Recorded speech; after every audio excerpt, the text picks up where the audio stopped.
こんにちは。ボンボットファミリーと私たちのライブ放送へようこそ。私たちはあなたの視聴とリスニングの喜びのための素晴らしいショーを持っています。今あなたのホストスコッティ・ジェイロとジェリー・ケーブルにステイ・ボンバードを楽しんで覚えておいてください。Locked out. Even I can't get past the security. You know, might go off, or I don't know, what kind of practical jokes do you play? Well, with my new chemistry set, thanks to Brie Larson, I do like to make stink bombs.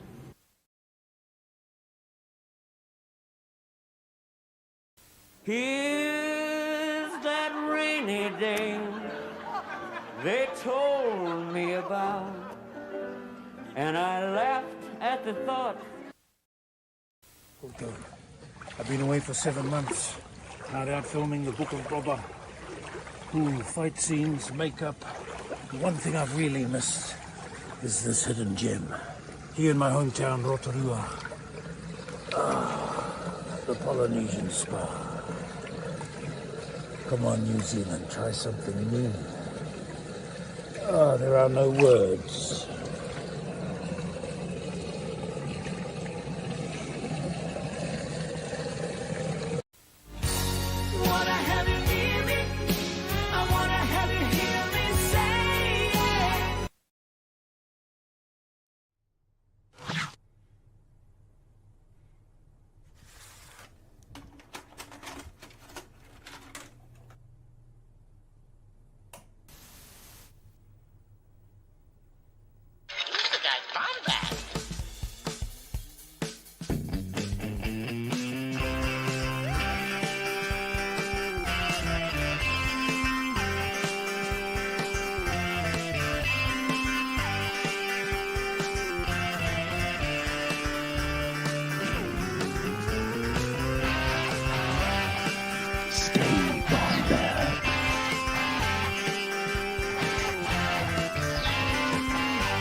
Welcome to the Bombad Cast. How exhilarating. The search for Fuzzball still continues here at the Bombad Cast / Kyle Katarn. My God, we're here. Thursday, 8 p.m. Central Standard Time. Thank you, everyone, for joining. My name is Scotty Jarrow. Super excited to have all of you here. I am, of course, very lucky, had a good Christmas. Hope everyone had a good holiday season as well, as it's coming to a close in the next couple of days. But with all that being said, welcome to the Bombad Cast. Here, we're still looking for Fuzzball. We saw him, we met him, but we still need some more.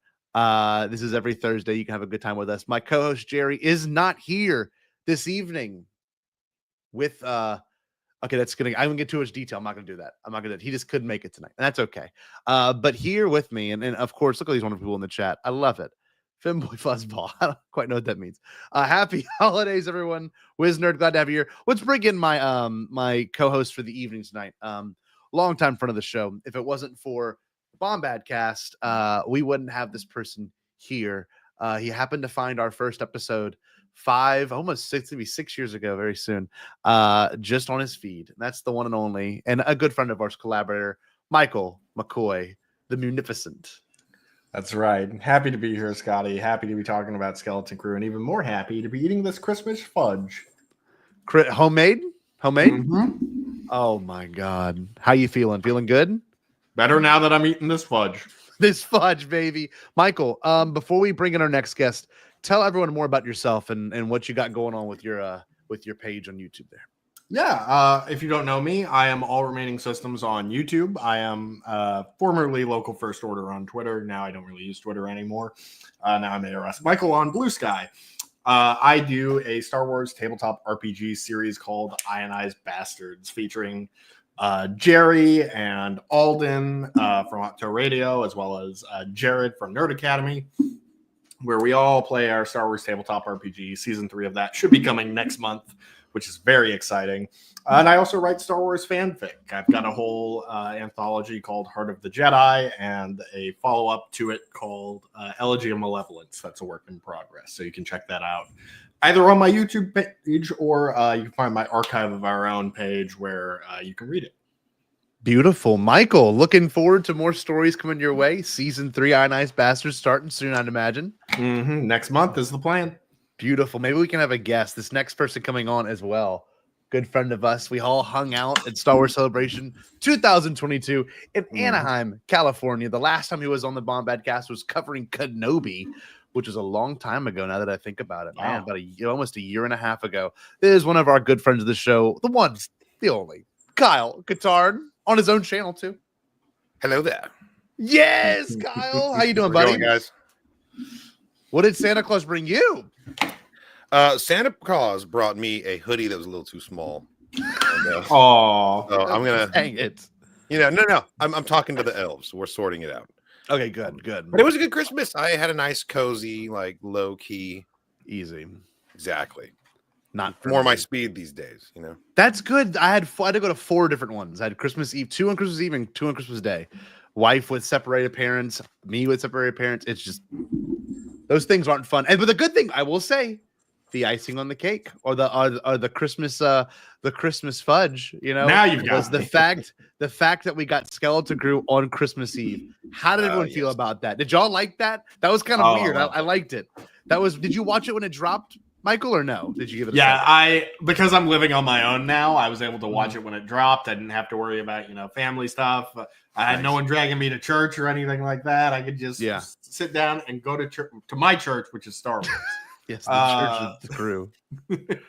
But no, I really enjoyed it. I've been absolutely loving this show, and we're on a hot streak of just great episodes. So, Kyle, what would you do? Did you catch it like as it dropped too? Pretty much as it dropped. Yeah, I was doing like family Christmas Eve stuff earlier in the day, and then I just sort of remembered. Wait a second, I have my own car. I can escape, and I just made it back. Just in time for the hype chamber. Got in the episode, and I can't agree more. Like, I've been really enjoying Skeleton Crew. It's very refreshing that it's hitting all the right nostalgia notes for me personally.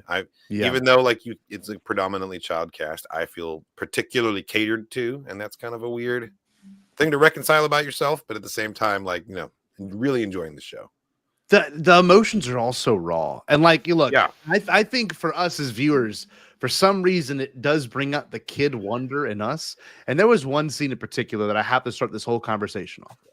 I saw it about 40 minutes after it dropped. So the whole episode's like right around 40 minutes. So I'm so glad this wasn't spoiled for me. If y'all haven't seen it yet, everyone in the chat, everyone hanging out, please don't spoil yourselves. But this was my biggest moment. And it wasn't a big story beat. It wasn't. But Michael knows how I am. Nothing could make me happy. I was cackling. This is just everything I've ever wanted. Ever.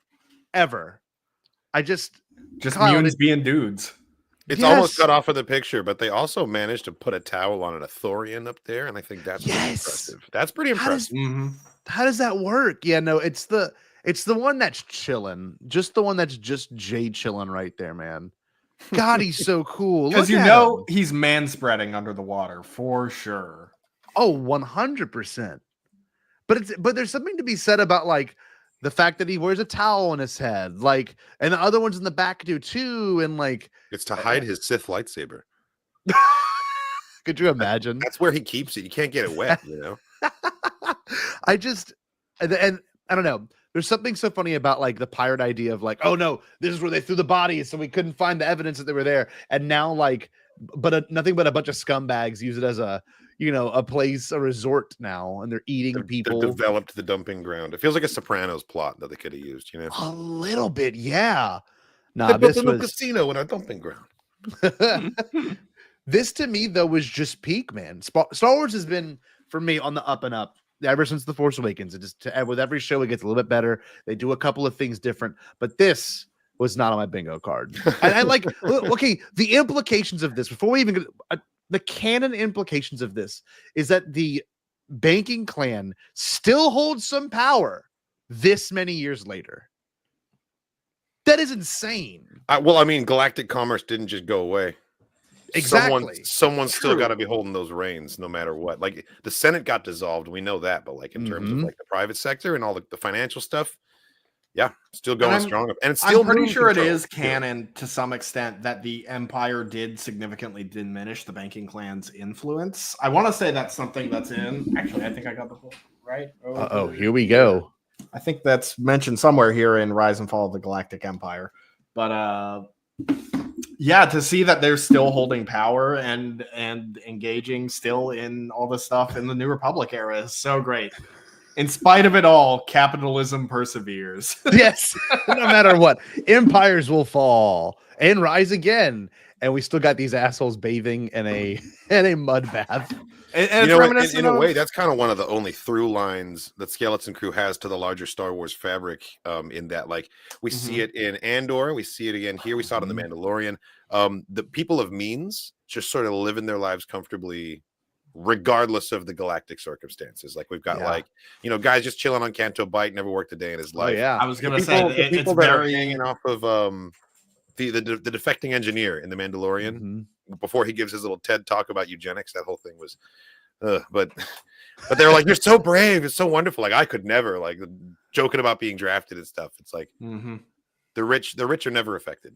Like, never. We always get to see these little pockets of culture of just like privileged people that don't have and to worry on about Canto Bight, you saw how they you know play both sides. They profiteer off of it all. The credits flow no matter who's on top. You know exactly.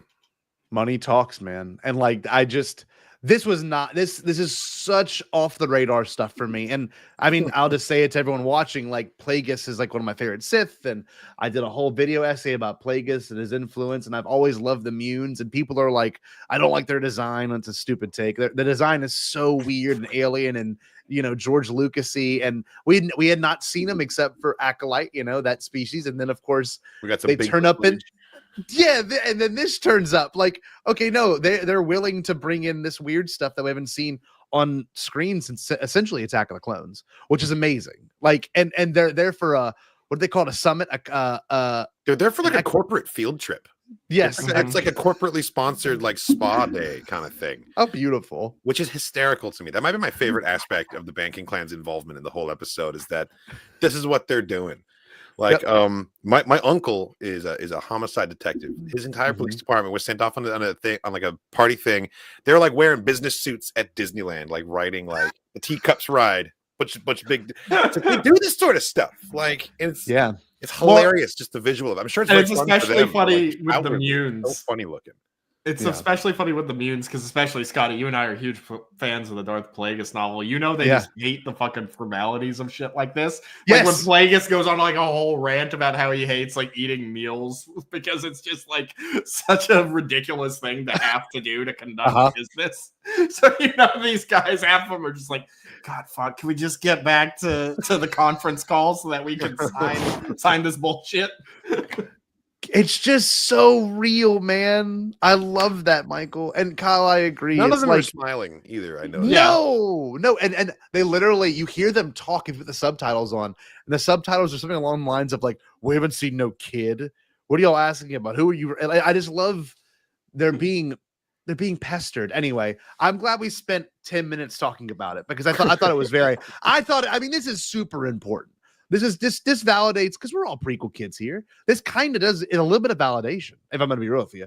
And then, of course, like, we can finally say they're blending all these things together, and they have been since The Mandalorian. But like this, oh my God, like a new Hutt. We know all the news with what's his face playing Rada possibly in Mandalorian and Grogu movie, and like we just got more Hutts. The twins. We got this guy now with this weird tattoo in his face. And you know that tattoo. He might be our first on-screen non-Desjalic clan Hutt. There we go. Exactly. See, might be a whole new Hutt family that we're seeing on this tattoo. You know. Oh, how cool is that? Look at that.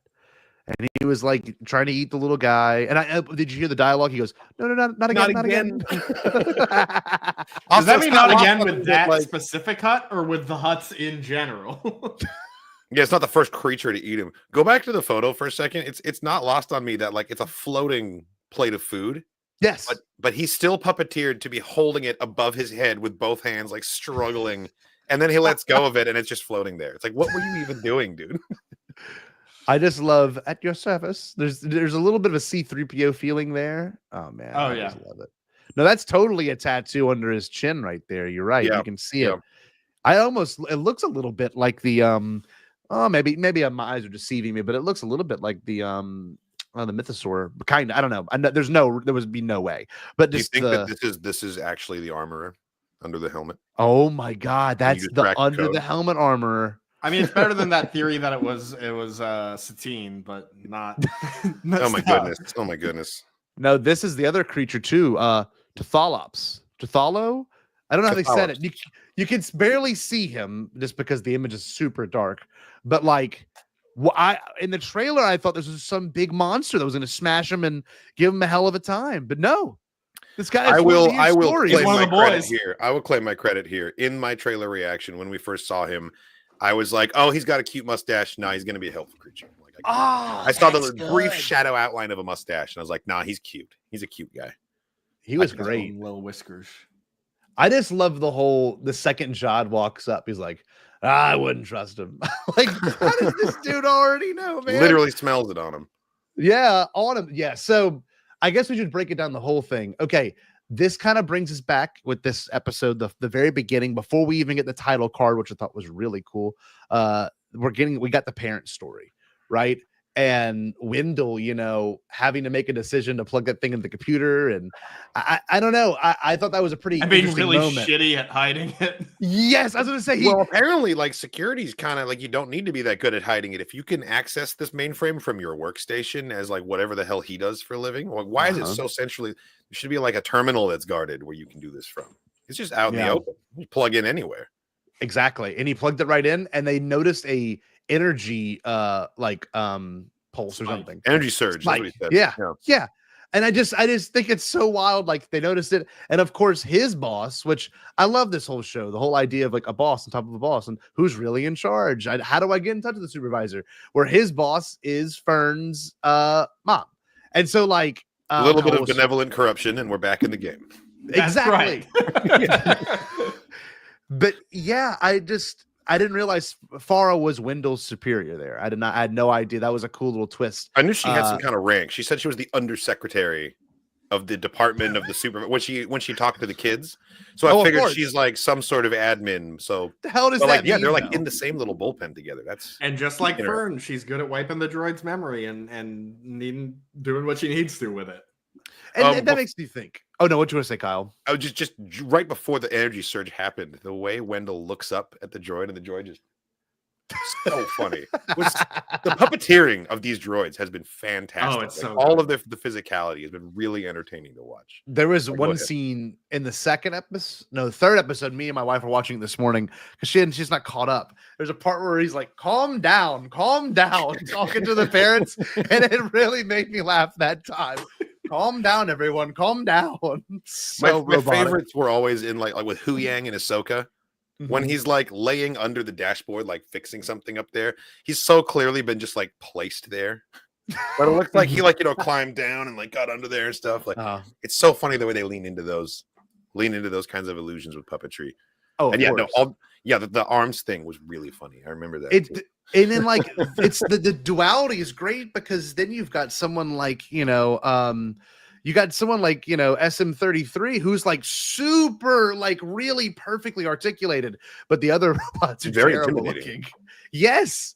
I thought that was a great way to kick off this episode because it's really important to keep establishing these people are worried too. I'm thinking really in the next week or so we're gonna get a pretty big chunk of an episode dedicated towards them. You know what I mean? The parents. I mean, yeah. I think it's what it's driving to, because it's been like 3 minutes snippets here and there, and then I think we're gonna definitely building towards like another classic 80s trope of like the parents don't appreciate the kids, and then they learn to appreciate them once they're missing. Yeah. And then like Chunk gets rescued, and his parents are like, "You can have pizza for dinner every night now." Like it's gonna be that whole arc, like just like in the Goonies and everything else. Bubble baths for Neil forever. You Right. can take bubble baths all you want, But buddy. Neil's gonna be like, "No, Mom, I'm grown up now. I don't do bubble baths. A girl I'm kissed pirate. me. I'm a pirate, man. I'm a pirate, and a French resistance fighter kissed me on another planet." Yeah, look, I love that this whole idea of Neil kind of saving the day last episode, and in its own way, Michael's cat's hanging out. Yeah, he's got his ball stuck. I gotta go help him. Oh, help his ball. Whoa. Well, I wish we had a droid that could do that for us. No, No, the Galaxy's Edge droids. I could use mine to play with. My cat. I should do that more often. Actually, she hates that thing though. Yeah, which one do you have? Do you have the BB-8 one or the? I have a C series little chopper. Oh, nice. She's not a fan. No. I used to have that Sphero BB-8s. Remember when? I remember those. Oh, those What were are those great. Mine right here. It doesn't. Mine doesn't work anymore, and that thing was so much fun to chase the cats around with. God, that was a blast. Yeah, that's fun. No, I speaking of droids, I love that the whole idea of SM-33 like getting turned off, waking back on the ship, and of course they're all really worried, right? And it's understandably so that they're so worried. But the part where they're questioning him, and they're like, okay, I forgot the exact exchange of dialogue, but when he pops up and he rips all the rope they tied down, one of the best comedic beats in the whole episode. They did nothing. Yes, nothing. Yeah. You just pop right up. I also like it's such kid logic too. They're like, just tie him up with some ropes and you're good. But like the fact that Jod is right there among them as one of the kids, like he matches their energy consistently. Like he's so not a grown up in the situation. He's just like another one of them, basically. Yeah, he thought it was going to be effective too. He didn't know any better. He's just as scared. I mean, understandably so. When the I moment happened in like the third episode, like it was that's a scary droid. When he went postal on him the other day, that was crazy. That was intense with the voice getting lowered and stuff. Yeah, no, every kid had every right to be scared, and I mean that would be in real life that'd be terrifying. If this I love that super tight fisheye angle they put on him too when he was like going ballistic. You're like, oh, wait, what's happening here? Yes. Remember, it reminded me of that scene from The Hangover. Whenever they in that scene, I forget. It's I don't know exactly which part of the movie, but you see it from their perspective, and it's like all the stuff going on around them, and the camera's just moving in on them like this. Oh yeah, that was. I don't know if you're familiar with Mitchell and Webb look, but it made me think of Sir Digby Chicken Caesar. Sir Digby Chicken. What is this? You're speaking French. I love this. It's the Chronicles of a Homeless Get Man. Mickey here And, to like, the camera is mounted on him like this too, and he's just like running around doing crazy things. Well, now we have to watch this together. Mitchell and Webb look. Anyone in the comments who knows this knows what I'm talking about. Well, but that camera angle is just forever. That's what I think of now. Every time. And look, one thing too with all this, I love that in that moment we then find out that Captain Renaud was the pirate that had the Onyx Cinder. And I was wondering because the Lego box had leaked this like in I think it was like June or July. Like Onyx Cinder it feels like forever ago. It was a long time ago. So like we've all kind of sat with this name, you know, waiting for it to come up. Yeah, and it always felt ill-fitting given that they're all a bunch of kids flying around this ship. Which, it's kind of the point. But it being like some legendary like Black Pearl type ship, like it's a suitable name. Now we've got the lore, we can appreciate it more too. Yes, and I think it's cool that no one at the Pirate Cove or wherever they were at, and anyone's ever recognized it because I guess they haven't seen it in thousands of years. So I don't know. I think it's a cool idea that they've been in this legendary ship the whole time, and like SM-33 in his own way is a legendary droid. He has all these stories stored in his data bank. If it wasn't for KB, they wouldn't tap into it, right? And I was thinking that too. He is kind of a perfect babysitter droid because you just sit him down and he tells pirate stories to the kids, and they're just captivated because of the way he talks. But I love what you said, Scotty, about the legendary ship kind of going unrecognized because it is very reminiscent of like the Force Awakens, the fucking Falcon just sitting in a junkyard, and they're just like, "Oh, that ship's garbage. No one knows the legendary ship that made the Kessel Run or anything like that." That's great. I mean, that's another thing about like the 80s tropes of like knowing your history too. It's nondescript and like it's usually meaningless junk, but like the one guy who knows the ghost story or knows about like the old pirate's tale knows why it's significant. Oh, well, like that scene in Goonies. There's that one scene where it's like, that's One-Eye Willie's ship. And he's talking to the skull of One-Eye Willie, and there's the eye patch. And you're like, oh, this is kind of cool. Right, because the painting was gathering dust in an attic because people who didn't know the history of it thought it was just junk. Yep. That's why the Damn you, ship flies Corey under the radar. Feldman. Has it been Corey thousands Feldman. of years? I thought it was like centuries. That's the thing. The timeline's so vague, and I It's feel so like vague. when we learn more about Atten, we'll learn more about what happened with Renid, because it's very suspicious that we don't grown on see top of that him. crash ship. We don't see him in the hologram, and that's kind of suspicious to me. I don't know what's going on with. I think they're what we do see in the hologram is his hands, and they're most certainly not human. Oh, I think he is the same species as Neil. Whoa! I like this. Why is that? Well, because he's got the weird blue elephant stump hands in the hologram, but also there's a big golden elephant statue in the treasure pile that's also very clearly like an adult male of Neil's species. With like okay, I did see that. There's several elephanty type things around, and then the face is obscured, but we see these big blue bulbous hands, and I'm thinking like Neil's species might be that captain might have then gone on to become the supervisor, and he didn't actually die. Because there's elephant there was a headless statue on the other planet. Could totally be that like a Neil's like that species head could totally be what's missing there, you know. Okay, hold on now. I'm getting it pulled up. We got. I'm making sure and focus on the hands. They're very blue in color, and it's not just the hologram. I'm not going to try to play too much of it just for the sake of getting taken. Ferns, what's a concubine? I died. That was the best. So no audio. Okay. Oh man, this is gonna be hard to get a free because it glitched so fast. Yeah, I wonder if you got to get this on Laserdisc and go scan forward and back. Yeah, is this out on Laserdisc yet? Have we got that physical media going? I'm telling you, they're gonna put this out on VHS, and I'm gonna be the first one to buy it. I'll spend whatever straight away. I like that VHS is kind of coming back, like in a niche, like novelty way. It's like it's not it's like Romulus. They put out Romulus on VHS. Oh, yes, that's awesome. Oh, you can buy Godzilla -1 on Romulus as well. Romulus, look at me on VHS. Godzilla -1 on Romulus. I only watch my movies on Romulus now. Wait, I'm so curious. I had not made that connection yet because I did love how this scene was portrayed. Okay, here we go. Also, how dope is it to have your hologram project into your throne, your skull throne? Yeah, right? That's cool. That's how you read your diary? Hell yeah. I wonder. Yeah, look at it is. Look at that hand. It's bulbous and very blue, and it looks like Neil's hand. And it's the only distinguishing like feature we have on it. And I don't think it's a glove or anything. No. And if you look at how much of his face has been obscured, there's a section like where his like upper chest neck should be that's also obscured that would be hiding the trunk. Okay, yeah. So, like, kind of a trunk-shaped hole missing for the head, and then we got this like elephant-like hand. Okay, now Kyle, for the sake of playing devil's advocate, what if you aren't entirely correct on this assumption that he is part of Neil's species? What else would you like to see from this? Well, okay, so I have a backup theory. Okay, because I had a theory about it before I noticed that, and then suddenly I went on this elephant path. But I thought, what if it's a weak way? And I'm basing that on the skull having horns on the chin. The giant I saw that too. A weak way skull throne. And that made me think Hondo. And then I dispelled that thought because I don't want to get myself excited and then get disappointed. But if it's not an elephant, it could be a weak way. I just God himself, and he's just really old.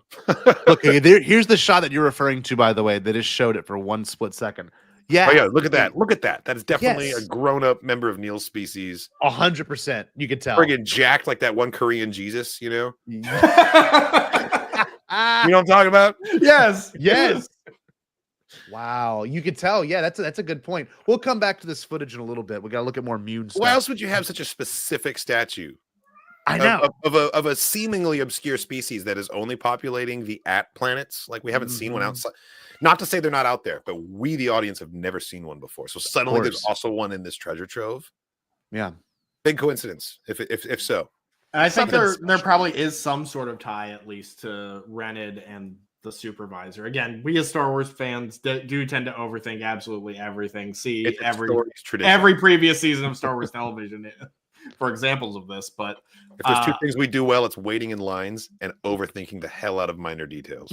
Damn right. Waiting in lines. Yeah, just because with Rened, wiping the coordinates from his map and like that one specifically, I think there's more to. I think he has some ties to the supervisor. I don't think he is the supervisor, but I think there's something to that story because there is a lot of mystery. There's a connection. Yeah, he was after the mint, which that's a big revelation. It's a mint. We kind of felt it was going that way, knowing that like everyone had a job to do with money, yeah, and that it's like all the layers of security. Like I should have put that together straight away, honestly. So like that's my thing too. In terms, your cat's going crazy, Michael. Terms of a mint, he wants to be held. I understand. I would want to be held by you too. A mint, obviously, for those that don't know, is a place that manufactures and makes money. But I love the kid idea of like we can just have all money forever, like how it works. Money. Yeah. That's how pirates think too, because they don't know anything about crashing economies. And I just thought it was a cool concept. And like, okay, so let's get to the debate real quick then. So Kyle, you're under the assumption that it's not Old Republic, or are you thinking it's, the early, I guess you could say, Galactic Republic? I think it is the Republic that is older than the prequel Republic. Okay, so not quite high, older than High Republic, or somewhere in the. Yeah, it goes Old Republic, High Republic, Prequel Republic, Empire, etc. Yeah, Galactic Republic, then Galactic Empire. I mean, like for the sake of terminology, I would refer to the Prequel Republic as the Republic. Okay, because then we've got an old and a new on either side, bookending them in the timeline. So the Prequel Republic is just the Mid Republic. Yeah, well, sure. But I think that they are Old Republic credits, not from the Prequel Republic. Yes, I agree. So they are obviously stuck in this time. And okay, that's evident because they didn't know any of the things that happened with Alderaan, though they had heard of it, which I think is really interesting too. The mystery of the show has been an absolute delight. Acolyte was great. I love the mystery in Acolyte, but this has been so much more exciting seeing it from a kid's point of view as well. Yes. And like them solving these problems, and even Jod not quite understanding the full context of all this too is great. He has like the perfect level of Arrested Development to like get along with these kids on their level. Yes. He's so not the adult in the room in so many of the scenarios. And it's fantastic to watch. And he understands. Well, he understands too that they are so important and they both need each other in this way. Where like, the whole what do they call them? The wise elders? Yes. That whole beat that was amazing. Felt so Rebels to me with them out coming down on the damn cargo lift, like a bunch of Jawas too. Like what did that add? What were they thinking? Also, when they were getting arrested, the cops were like, "Wise elders, step away from this man." Like they're about to skate, and they're like, "We're not elders, we're children." And he's like, "Oh, well, then you're under arrest too." Like they talked themselves into that one. Like these cops were still buying it. They're just like, "Wise elders, you're not safe around this man. Let's arrest him for you." Yeah, that was to me. I've enjoyed how much you can get away with in that way. Like Michael said, Rebels is probably the best way to put it. Like the rebel, it's just the rebels of it all. Like we can put on these clothes and pretend, and they're going. Oh, I just love the language they made up. It was so beautiful. Yes. Doesn't it feel like something Ezra and Zeb would be doing? Like, oh yes. I mean, there were like 2 steps below the ridiculousness of like Kenobi hiding Leia in his coat. Yes. Walking out the front door of the base, the underwater base. God, it's good. It's excellent. And Johnson. And I love the idea that there's like a concierge and she's like showing them through the resort, giving everyone drinks. And, I think it's pretty cool to see this in Star Wars. And I know Canto Bight had some of these feels and other parts of the universe have had these kind of feels and experiences, but to see it like from the kid perspective of like, these are like the kids that go to the resort and they don't know they're at a resort and they're like getting handed the lays and they're putting everything on. They're being treated this way. My favorite part, and I'm sure if we've all been to a hotel or that whole situation of having to talk to the receptionist and all that, and how awkward some of those things can be, and like the fact that he's like just throwing credits in her face, like putting it down. Yes, we have a reservation. I love what a show she made of like putting it into sleeve and like the light bouncing it onto her face. Like it's so not subtle. It was the way funnier version of them doing the coaxium handoff in Solo. Yeah. Shout out to Julianne Emery, by the way. I love that actress. I'm glad that she's finally in Star Wars. Yes. She was Betsy Kettleman in Better Call Saul. Yeah, it took me a while to realize she was one of the Kettlemans. She was in the first episode of The Rookie, too. She was like, oh wow, she was like a bit part in that.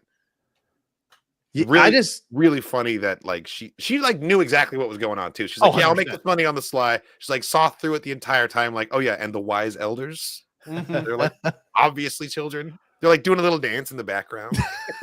You know how much money they made too? That was so much money for them just to go into that hotel room, jump on the bed, and then leave. And those weren't even just like Old Republic credits, like vintage. Each one's worth 1,000 credits kind of deal. Like just pass them away. And like I don't know.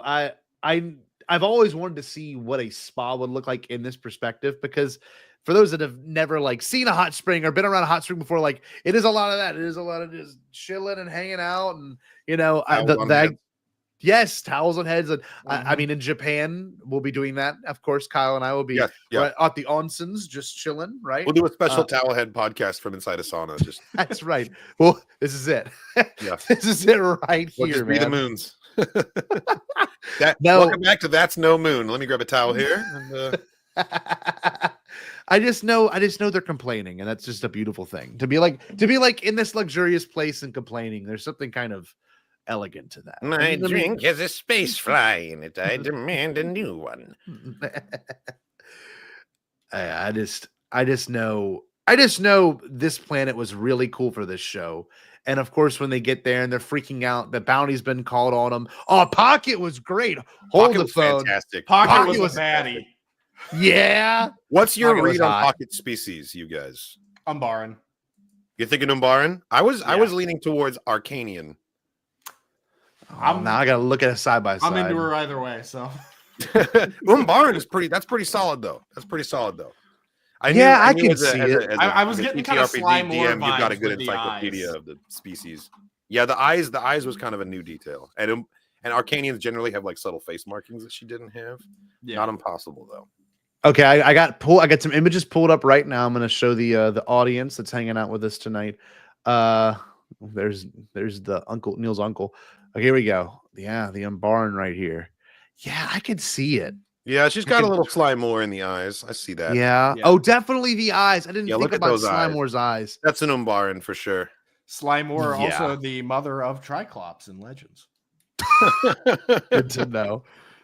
Look at that. Yeah, this is seeming more like it right here. Yeah, Pocket was a babe. Let's all be real for a second. Pocket was a total babe. That was a great moment.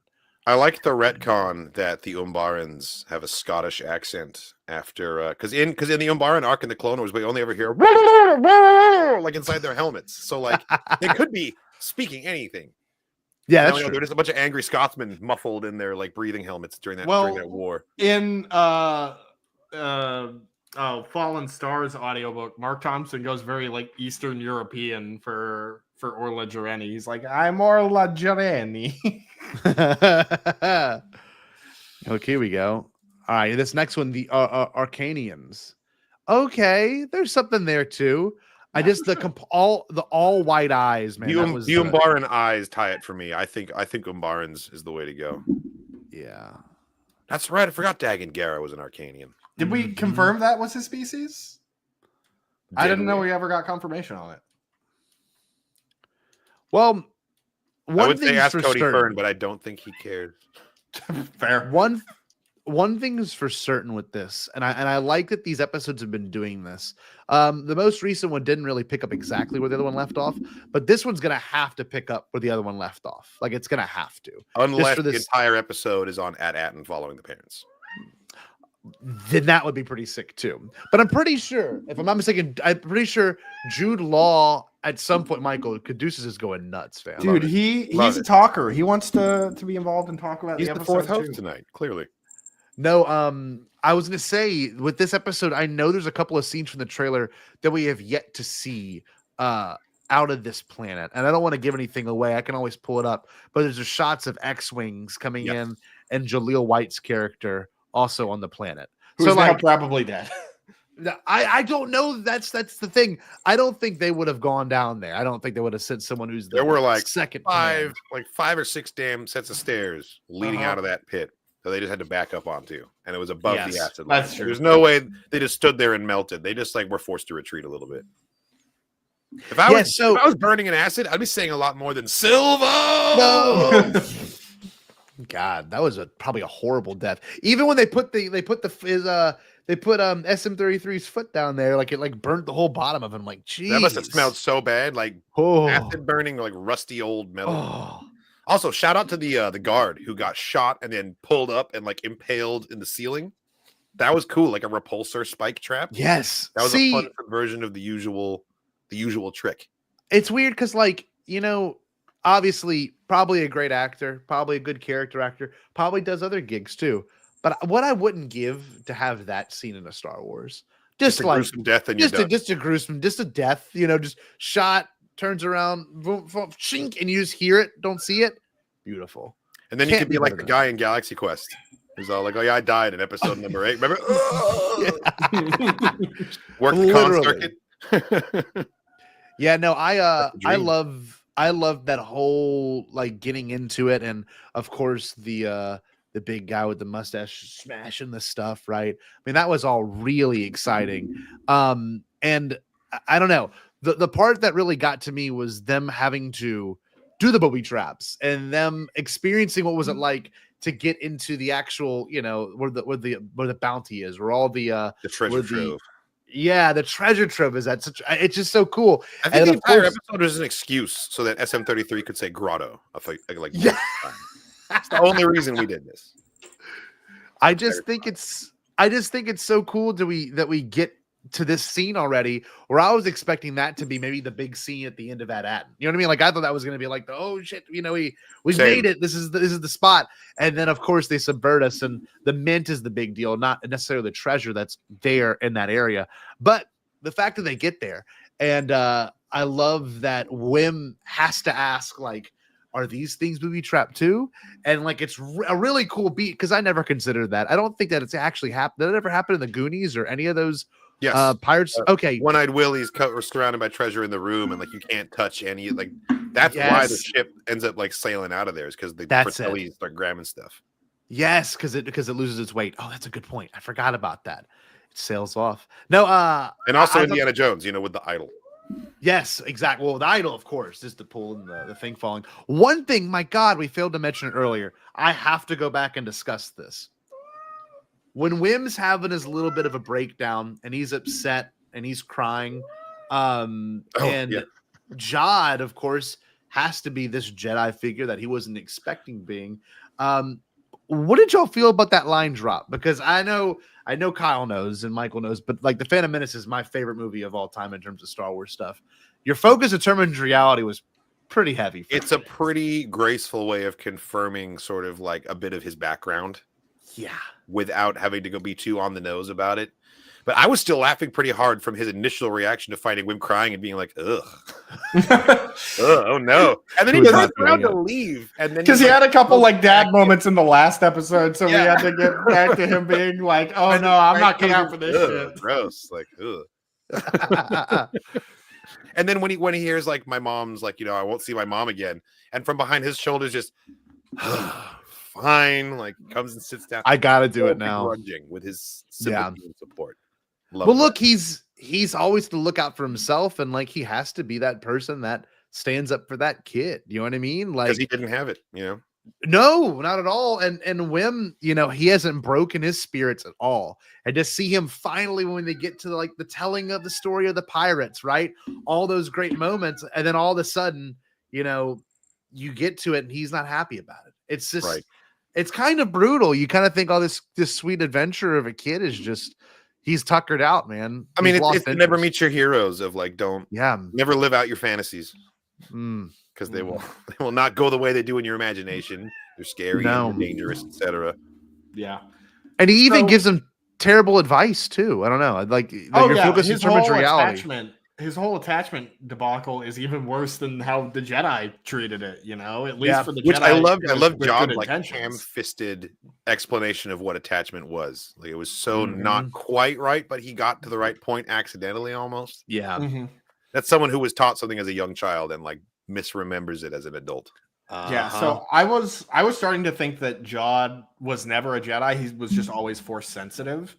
But now after this episode, I'm like, oh no, he definitely had some sort of training. Maybe more Boken Jedi than formal temple trained. I think he was a Padawan. Maybe he got cut loose. It wouldn't be the first time a Padawan wasn't recommended to continue, Yeah. And he hasn't displayed any training or knowledge that you would receive after the point of Padawan either. Everything he knows is pretty elementary. So I feel like he was a beginner learner, and then either he was expelled or Order 66 happened, or maybe he was kidnapped by pirates and his master died and they raised him or something. That'd be kind of a cool backstory. I think they said in the 7th episode that's where we kind of get all of Jod Nanawood's like stories converge, like all the different names. And I kind of like that in this one, they're like, this is a new name. This is a new name. They have, so far, what's counted? Jod Nanawood, Silvo, Crimson Jack. Then Dash Denton. Dash Denton. Yes. And isn't there one more? I think there's one more. Oh, come on. Chat's going to save the day. Chat always saves the day, chat.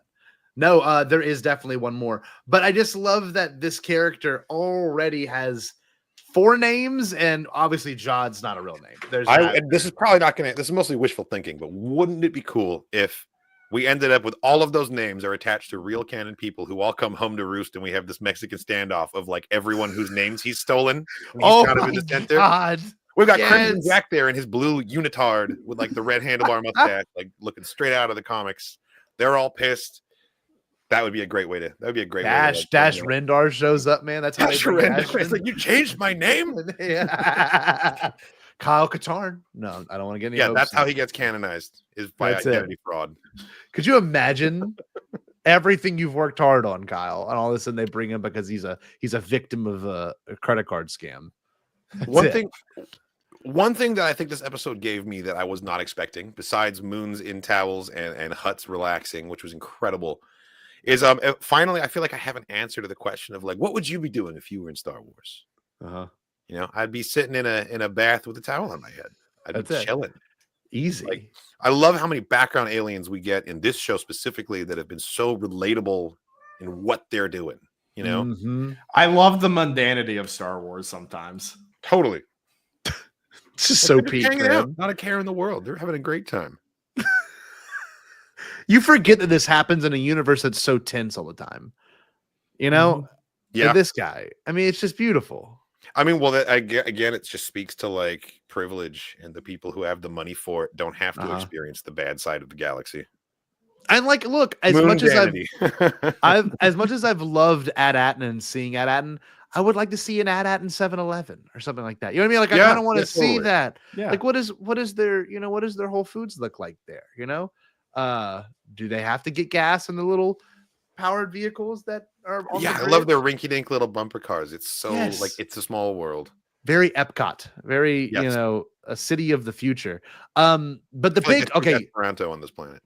The big twist of this whole episode, the one that I genuinely was not expecting, and we all have our friends that work in the Star Wars sphere, and we have all of our people that have connections. And I was told by someone that I'm close with that this show gets very intense the last couple episodes, and this is, I think, the scene where like the intensity rose instantly. Like when John had it broke. Oh, man. I was so done. I was spent. I couldn't believe it. I was standing up. I'm like, there's no way he's doing this already. Like instant heel, just instant turn, dude. Well, I think for me, it's because we saw the softness of Jod, and we know he has these like very human vulnerabilities, and to see him default to his worst aspects, I'll tell you what it fucking reminds me of. It made me feel like in the season 2 finale of Avatar when Zuko sides with Azula. Fuck, where you're just disappointed in him. Yes. But look, you see the scene play out, and Jod obviously knows that he has an upper hand on all these kids. and he's gonna get his way, and he knows exactly how to get his way because he's gonna challenge him. And once he saw that hologram that Kyle, beautifully brought up earlier, like Caduceus buddy, so excited, so talkative. No, once that hologram was brought up, he instantly was like, okay, this is it. Sorry, kids. Like, this is who I really am. Everyone's warned you, which is so brutal. The guy they just met just warned him. They're like, nah. I mean, we've got two options here. We've got two trajectories for Jod. It's either he's been playing them from the very, very start, or he's trying to protect them and shift the target onto his own back to save these innocent children from the pirates hunting them down. Yeah. God, like, which would be a misguided, but like, what has he done so far that hasn't been misguided? Like, I feel like that's within character. He could be protecting them by doing this, but I feel like he could have explained that to them, which makes me think, no, he really did. That really just happened, Yes, and look, and the other thing too is Jod. Every time we see him get in a situation, it always cuts to the kids. So, like, the best example is when he's talking to Alfred Molina's, act character in that one scene where the droids are at, and he's like, I have to turn you in, Silvo, and he's like, well, and then it cuts. So I'm like, okay, then that guy probably got axed. Or whenever they go to because at the bottom of an elevator shaft somewhere now. Yeah. He's gone. Like, they go to Ad Akron, and like when that group of warriors catch him, and like there's no way he paid for those EOPs. I just don't believe it. Like, I think he probably slaughtered and killed all of them too with SM-33, and like they're not saying anything, and he could probably wipe his memory too. And I know obviously Captain Fern can, but like this is something that I find super cool, that he was able to just instantly change at a time like that to these kids that trusted him. And I do want to say, Kyle, I think I think it could be a let's shift the focus off of them, But I mean, dude, that could follow sort of the format that we tend to go with these like short form season storytelling. Like, we build up the penultimate episode, and then now for something completely different for a little while, and then they return to the climax. And it could go that way. I hope they don't. I hope we get a direct continuation, because I need to know what happens next.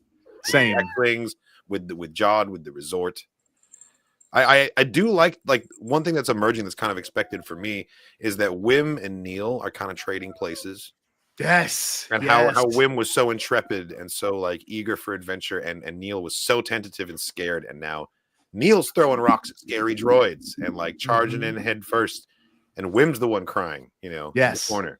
So it's that's not something that I expected. I thought that Wim was going to just sort of consistently be like wondered by this adventure, but he's kind of over it. Yes, he is. He's done, and especially after when he got deflated from the lightsaber ignition part, that was a really sad moment. Broke my heart, because I think we've all wanted to be that person that stands up to the bully, and I think it's a natural human characteristic where we've seen people or even family members get talked down to in a certain way that like upsets you, and like you want nothing more than to defend them, and of course you try to use your words or actions against them, and it ends up biting you in the butt, which is it was so hard to watch that sweet kid, like, because in his heart he was like, I'm gonna threaten him with this, like he's gonna be freaked out by this. Boom, poof, then it launched it. That was great. Heartbreaking performance from Fern as well. Oh, like non-verbal for most of it too, of like the realization of what was happening, like how serious the danger actually was. The fact that she held out for so long, man. Fern is my favorite of the kids. Good for her for actually going out fighting at least. Yeah. God, she did not want to yield, bless her heart. And that was hard to watch. And look, I agree. This could be a good point. These kids are clearly not ready. They are not prepared for what's to come. If Jared, I hope you're right, dude. I hope you're right. Same. And I want that to be true. It's hard to watch this happen because I've said it before for Kyle's audience watching. I'm a middle school teacher. I teach 4th through 8th grade, and like I know how kids respond when things get really serious, or even when we do like fire drills at school, like kids get worked up pretty easily. You know what I mean? And of course they are. It's overwhelming. Yes, yeah, exactly. Or if it's a real thing, it's scary. Like there was like a situation like a couple of like blocks away from our campus, and like they had to like go on like a lockdown, but we were all in the gym. Everything was safe. We still had kids freaking out and crying because they didn't, that the idea of that scared them. Nothing was bad happening. It was like a domestic dispute. But the thing is, like those kind of things, instantly make a kid nervous and scared. And they had SM33 there to help him. They had Jod to help him. But when you're one person that's going to help you kind of turns on you, and then after turning on you, takes the robot too, like their escape was brilliant. That was brilliant. But I'm very scared to know where that ends up. And now they are completely alone. What's going on? Mm-hmm. Because before they at least had SM33 and a ship, and they could get somewhere. Now they are really on their own in the middle of nowhere. I am a little. Well, they can't really operate the ship without. Neil can fly it, but can they do everything they need to do to actually effectively use it, get through hyperspace and stuff without SM33, who's now Jod?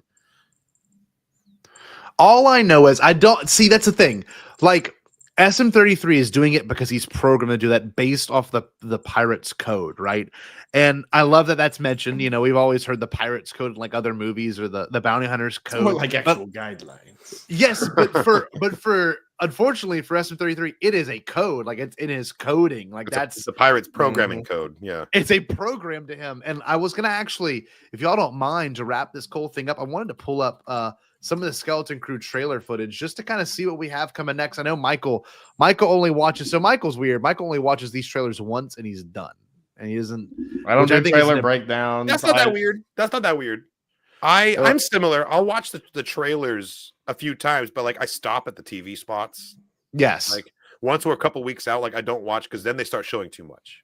Yep. Yeah. I'll watch a reveal or a teaser or an official trailer, and that's about. I'm good after that. But the only thing we haven't gotten, for those that don't know or don't remember, is that weird planet with the trash compactor, or whatever that big thing is that they're big crab thing, right? I've heard that's stop motion. That's a Phil Tippett stop motion crab. Yes. I'm very excited for that. That's gonna be sick. And there's the other shot. So I seem to believe it's gonna pick right back up with this episode or the parents, right? But it's this shot right after this one. It shows them on that planet. Okay, we saw that. I think Cathalyps might actually help them out in the escape. This is the part I'm very curious about. You see the X-Wings coming in. Yep. And you see the Onyx Cinder right there. So you see one of the two pirate, isn't that one of the pirate vessels taking off? It has the same striped livery. So they're leaving right as the X-Wings arrive. Yeah, that could be Jod in SM33, but the X-Wing showing up and Jaleel White's character right there. Yeah, that's the only thing we've got left in that really weird. He only got one line in the episode, but I'm glad he got to yell it at the top of the He's like, I will get paid on this episode. That's right. Good for him. The voice of Sonic the Hedgehog from the 90s. Is he really? From the 90s, yeah. Oh, sure. Mm-hmm. I thought you meant the new one.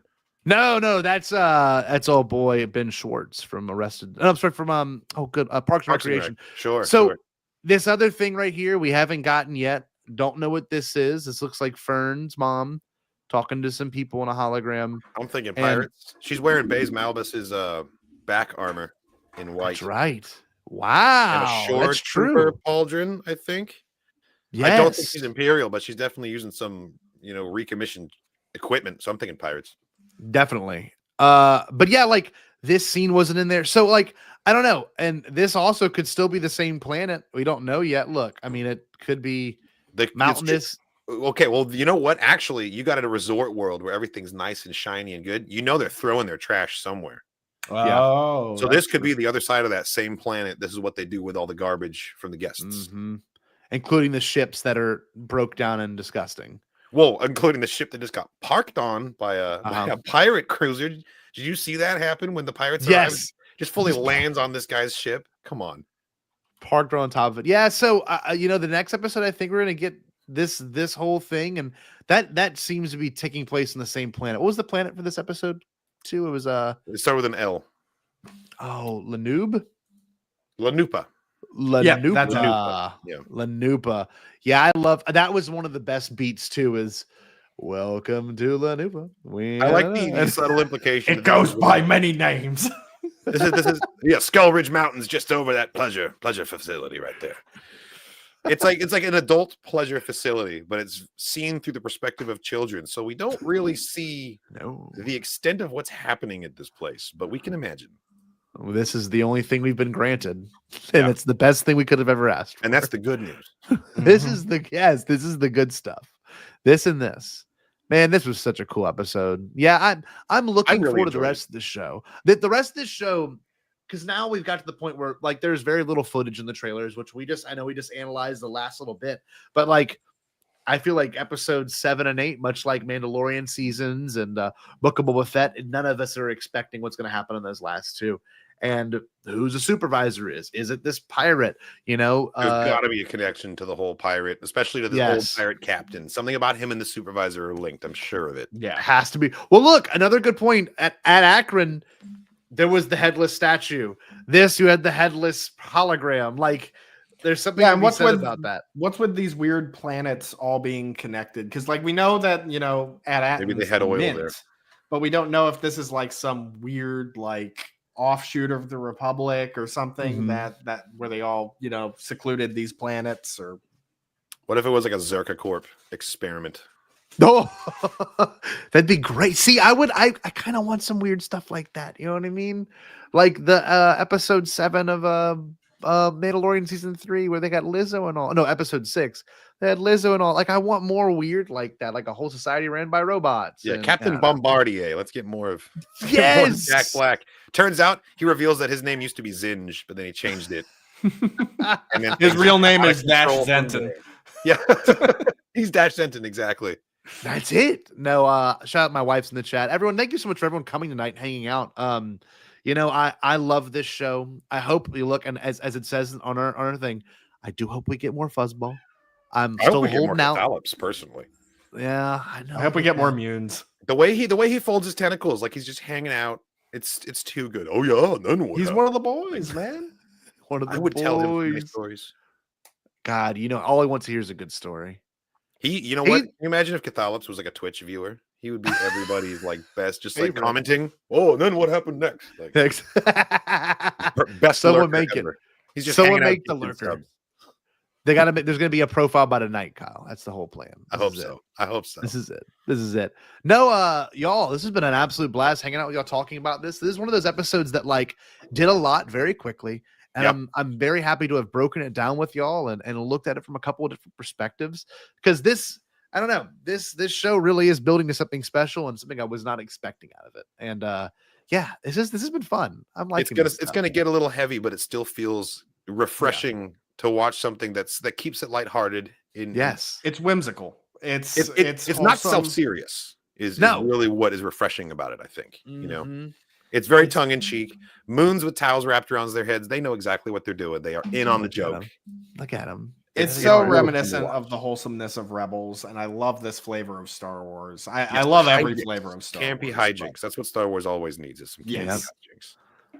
God, so nice. Michael, real quick, before we end this stream, can you get us one little plug of what you got going on your content creating world? Well, like I said, the main thing I've got going on right now is season 3 of Ionized Bastards, which will be coming next week. Not next week, next month. My real play Star Wars tabletop RPG series. It's going to be the final season of the show. Very exciting. And let's just say, if you like droid pirates, boy howdy, you'll like Ionized Bastards. Yeah, so here's the full show recap. Great show. I had the privilege of being on the second season. So is this a homebrew or a Fantasy Flight game? So we started season 1. We used Fantasy Flight, and then season 2 we switched over to Star Wars 5e, the kind of conversion of D&D. I've been running a Fantasy Flight campaign for a while. That's awesome. Learn the Star Wars 5e. I haven't actually tried it before. Yeah, it's really great. I'm really enjoying it. It translated shockingly well with the characters we made. So nice. And Kyle, you'd be a good guest in a couple of things that Michael has in the future. I don't know. That'd be something y'all could work out. I know you like this kind of stuff. It's good stuff. But speaking of Kyle, let's hear about your channel. And obviously, people are watching on your channel right now. Oh, hey, look there. We got a cool infinity shot going on. That's beautiful. Oh no! Oh, not this again, Scotty. Oh, we're doing it. No. Well. I am Kyle Katarn. I'm a content creator. I have a Star Wars YouTuber. You can find me on YouTube, Twitch, Twitter, but mostly Blue Sky. All over the place with the same handle. It's Kyle Katarn with a 1 for an L, because the real Kyle Katarn got the name first out there in the galaxy. He doesn't post there, so don't worry about it. I do reactions and reviews and breakdowns to Star Wars content. I do dramatic narrations of the Star Wars comics every week. I live stream every Star Wars video game that I can get my hands on. And I like to do reactions and spotlights for Star Wars fan films made by the fans, for the fans. Some of the most entertaining pieces of like storytelling that you'll ever see. And I love doing it. I love meeting people like you guys, like Star Wars Celebration, getting connected. Like that's why I do this. So if you want to hang out, if you want to have another Star Wars pal to talk and nerd out about with, come find me. Easy to find. He's one of the best. He's one of the best. We partied together one night in Anaheim. We hung out that very last night. The very last, just hung out and visited for like 3 hours, and it was so funny because the people that you're in this room with are like people you appreciate and admire. They're just floating from. It was kind of a who's who. We were all there. Yeah, it was kind of nice. Twitter was in this hotel restaurant. Yes, it was beautiful, and I think it's they ran out of whiskey behind the bar that night. I think they did. They might have ran out of a lot of alcohol. It was just, I don't know. We're very, happy to be covering the show and doing what we do. And of course, this is the Bombad Cast. If you're watching us here, we go live every Thursday. Most of our stuff, usually, if I'm going to be honest with all of you, we're usually watching videos. We kind of do some reactions here and there, but we're always looking at the weird aspects of Star Wars. Everything from, all the stuff with the Phantom Menace 25th anniversary last year. We kind of broke down all the media stuff that went with that.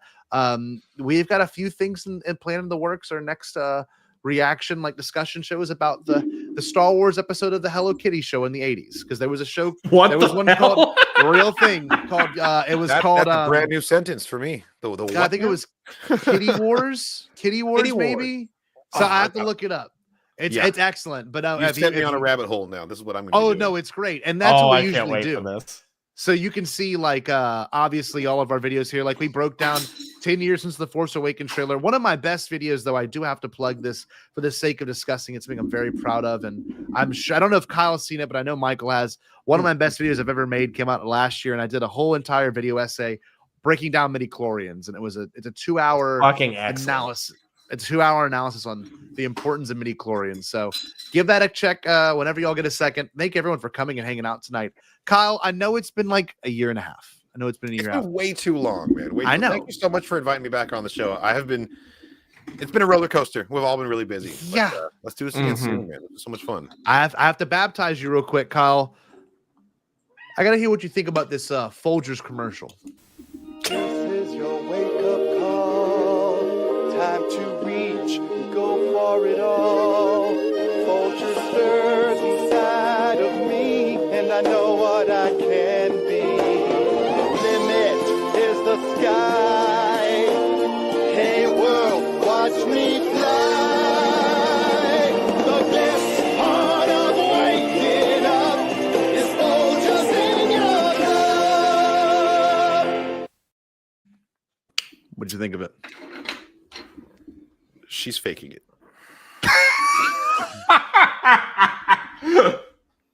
Yeah. That's one of the best ones we've heard. Kyle, can you give us a good Stay Bombad to wrap up this show, buddy? Stay Bombad. Yeah, bye, everybody. Did you say impossible? Pasquale? Only kidding, Jackie. I've changed my tune because I finally thought of a possible dream that we can all share. What is it? Pasquale? It's a dream about a world when nobody is poor or sick or hungry. Oh, now that's a dream we can make come true. I'm gonna make a change for once in my life. It's gonna feel real good, gonna make a difference, gonna make it right. As I point up the collar on my favorite winter coat, this wind is blowing my mind. I see the kids in the street with not enough to eat. Who am I to be blind, pretending not to see their need? A sour's disregard, a broken bottle top, and a one-man soul. They follow each other on the wind, 'cause they got no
shame of being gone for long. See you in a little bit.